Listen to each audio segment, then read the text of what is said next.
அதிமுக ஊழல் ஆட்சி என கூறும் அண்ணாமலைக்கு அதிமுகவுடன் கூட்டணி இருந்தபோது அது தெரியவில்லையா என அதிமுக பொதுச் செயலாளர் எடப்பாடி பழனிசாமி கேள்வி எழுப்பியுள்ளார். சேலத்தில் செய்தியாளர்களிடம் பேசிய அதிமுக பொதுச் செயலாளர் எடப்பாடி பழனிசாமி, திமுகவும் பாஜகவும் மறைமுகமாக உறவு வைத்துள்ளதை நடிகர் ரஜினிகாந்த் வெளிப்படையாக பேசியுள்ளார். 10 ஆண்டுகளில் பாஜக ஒரு திட்டத்தையும் கொண்டு வரவில்லை. கடன் சுமைதான் அதிகரித்துள்ளது.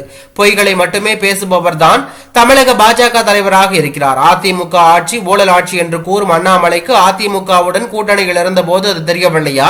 மத்திய அரசு நாணயம் வெளியிட்டதால் தான் எம்ஜிஆருக்கே புகழ் கிடைத்தது என அண்ணாமலை பேசுவது தவறு. அண்ணாமலை பிறப்பதற்கு முன்பே ஆட்சி நடத்தியவர் எம்ஜிஆர். எம்ஜிஆர் குறித்து அண்ணாமலைக்கு வரலாறு தெரியவில்லை. பாஜகவின் தற்போதைய தலைவர் பிறக்கும் முன்னதாகவே எம்ஜிஆர் முதலமைச்சராகிவிட்டார். கட்சியின் அடையாளத்தை வைத்து மத்தியில் ஆள்பவர்கள் எங்களின் தலைவருக்கு புகழ் சேர்க்க அவசியமில்லை. கூட்டணியில் மாநிலங்களவையில் பல மசோதாக்களை நிறைவேற்ற தேவை இருக்கும் போது அதிமுக நல்ல கட்சியாக தெரிந்தது. கூட்டணி முறிந்த பிறகு கெட்ட கட்சியாக தெரிகிறது.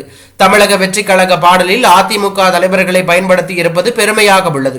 அதிமுக தலைவர்களை குறிப்பிட்டதால் தான் கட்சி தொடங்க முடியும் என்பதை அனைவரும் தெரிந்து வைத்துள்ளார்கள். தமிழக வெற்றி கழகம் அதிமுக கூட்டணி குறித்து தேர்தல் நேரத்தில் உரிய முடிவு எடுக்கப்படும் என்று அவர் கூறியுள்ளது பரபரப்பை ஏற்படுத்தி உள்ளது.